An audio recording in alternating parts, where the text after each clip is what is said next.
Guys, so welcome back to another review. So we're doing one for the Creme Shop's Fruity Smoothie Palette. I know, it wasn't even that long ago that I did the swatch video for it. It didn't take 10 zillion years this time. Oh my god, I can do it. Um, so this one, I was so pleasantly surprised with how this thing performed. So let me grab the pricing info on this because I did forget to do that before we started, but hold up. Okay, so it's a $15 palette, which definitely also led me to believe that this thing was going to perform like, say, the Maybelline lemonade craze or the soda pop palettes. I honestly thought it was going to be on par with those, between just like the color story, the price point, the packaging, everything about it. I was expecting it to be like those, and those were mediocre at best. But this thing surprised me, guys. Like, all around, like, everything about it surprised me for the better. So, opening her up just so we can get a better look at things in here. I also have my notes down here in front of me on a notebook, so as I'm like reading down, that's why, because I have the notebook on the table in front of me. So the first color in here is Rind. Now, honestly, I did not expect this shade to like show up at all. Can I just tell you how shook I was that in one layer it was fully pigmented and showed up like a lot. Like, you could knock me over with a feather at that one. So it was really creamy and it blended really nice. It had good pigmentation. It ticked all of the boxes. I was just like, really? Huh. If there was any shade in here I thought it was that was gonna fail, I thought it was gonna be either that one or the middle one. And neither of those two colors failed. So, spoiler. Just saying. Just saying. I'm just, wow. Starting off with a bang and really just set the stage for, okay, this has raised my expectations for how I think this thing is gonna do, and I'm glad that I wasn't later let down by it. So, next color in the middle is Strawberry. And this is another one that was really surprisingly pigmented. One layer, again, is all you need for full pigmentation of like a bubblegum shimmery pink. I actually wore this to see the Barbie movie in when I saw it second time. Yes, I am extra. Yes, I saw it twice in the theater. But yeah, anyway, so it's another one that softens out really nicely and it's really gorgeously blendable with other colors, both from this palette and from other palettes. It's just really nice. So, another one that shook just everything out of me. So, this one is Sherbet, and it's like a chunky glitter pink shade. And while I am very leery of and typically hate chunky glitters around my eyes because I have exceptionally sensitive eyes that are very prone to acting up and like getting swollen and or getting eye infections from using things like chunky glitter, this one not only didn't do that, but it actually really surprised me with how nice it looked on. Because it has like this really bright pink base, but the reflect on it is blue.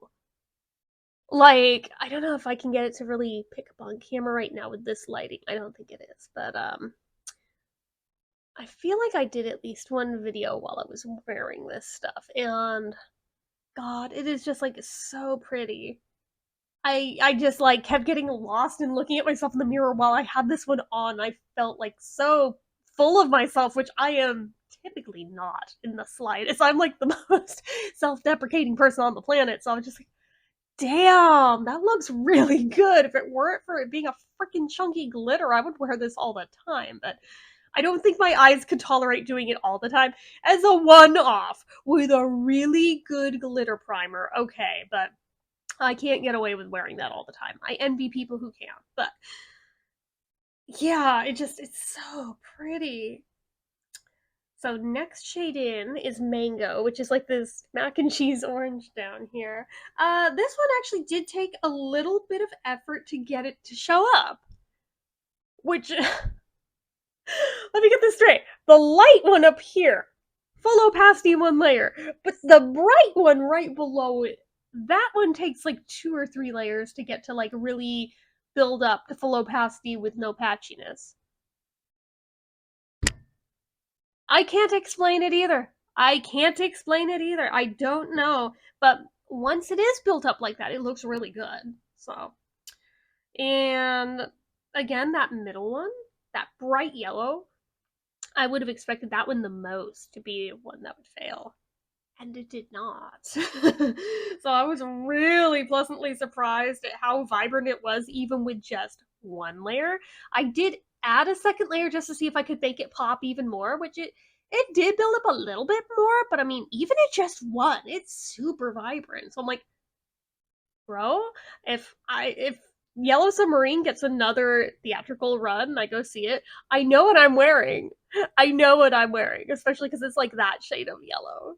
So, while I had it on as a test run, I did like a double liner look with it, with like a purple line and then like a maroon line over it, like to go with the Yellow Submarine vibes. I wasn't quite brave enough to try to like draw on the periscopes. I just wasn't quite that adventurous, but I might try that another day, you know? But anyway, so the one after that is Peach, which, although it has glitter in it in the pan, I never saw sparkles in it when it was on. Not one. Where did they go? I don't know. I don't know, but it's so weird because I'm still seeing them in there, but it was not on my eyes. So where are they? I don't know.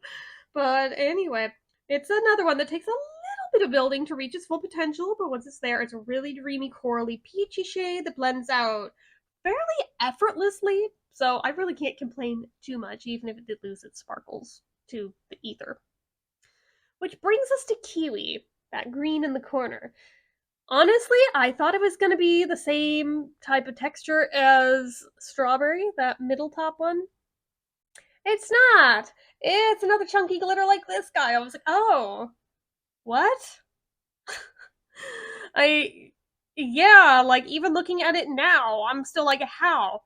It literally looks like it should be the same texture as that middle one, but it's not. It's that hella rough chunky glitter stuff, but I mean, it's really pretty. It's really, really stunningly gorgeous, but this one did actually screw with me a little bit when I wore it, sadly, but is that going to stop me from wearing it again? No. Half of that is probably that because I didn't know it was a chunky glitter going on, I didn't use the correct primer. I knew with the other one, just looking at it, it was going to be a chunky glitter, so I used the glitter primer. This one I thought was just a shimmer, so I used my regular primer, and then since that was already down, I was like, and I already have it on my finger, so fuck it, I'm just gonna put it on. Mistakes were made. Mistakes were made. So now I know, but it is really pretty though.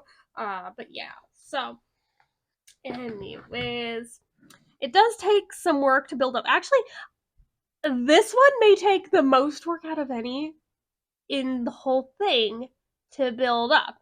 Not because of pigment, because obviously that is bright as hell, but just because of the chunky glitter, you have to really work at it to get a nice even coat.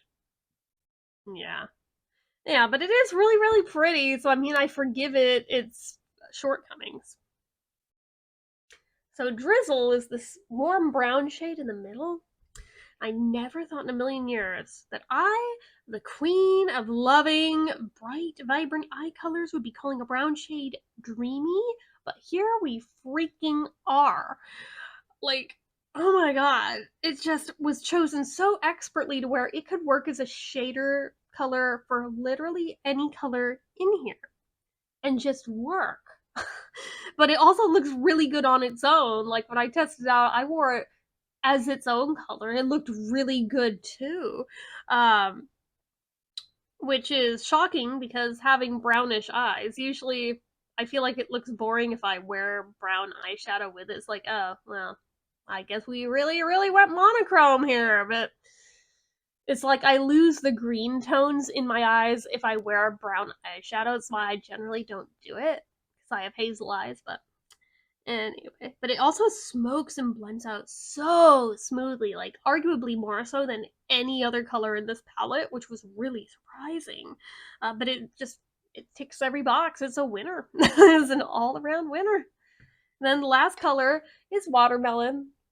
That like corally melon color down in the corner, and also the lighter shade I have on towards this side of my eyelid, not the darker red, but like the one towards the middle.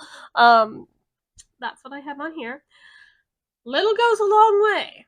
You only need one layer of this, and a little bit will do the whole lid. Don't overdo it. Don't go too crazy. But even with that, even with as vibrant as it is, it does soften out really, really easily, which is surprising because usually reddish tones, you have to fight an uphill battle with those. So again, I am shooketh right now. So overall, I am giving this a 7.5 out of 10. Like, I am so pleasantly surprised by how this performed. Because I figured it best it would maybe get like a 5 or something. Because I thought it was going to be like the Lemonade Craze or the Soda Pop palette. But it's not. It's so much nicer. And I don't know if that's typical of Creme Shop palettes or not. This is the first one I've ever used. But at least now I stand corrected. It may have the same price point as those other palettes, but it is so much nicer. So now I know not to sleep on that brand if I see them pop up, because oh my god, this one is so good that I really want to believe that like other palettes of theirs are probably also equally pretty darn good, you know? But yeah, if you run across that one and you're into like nice, bright, summery looks, pick this one up. You won't regret it. So, anyway, that is it for this one, guys. So as usual, you know what to do. If you like this video, go ahead and give it a like. If you're not already and you'd like to be, click subscribe, hit that notification bell icon so you never miss an upload. Leave comments down below. Make sure you're following my social media accounts, my Facebook fan page, my Twitter, my Instagram, my eBay, my Reddits, everything and more. It's all down below. And if you like what I do here on this channel and you'd like to help support it, the donation link, as always, is down in the description. Anyway, guys, until next time, see ya.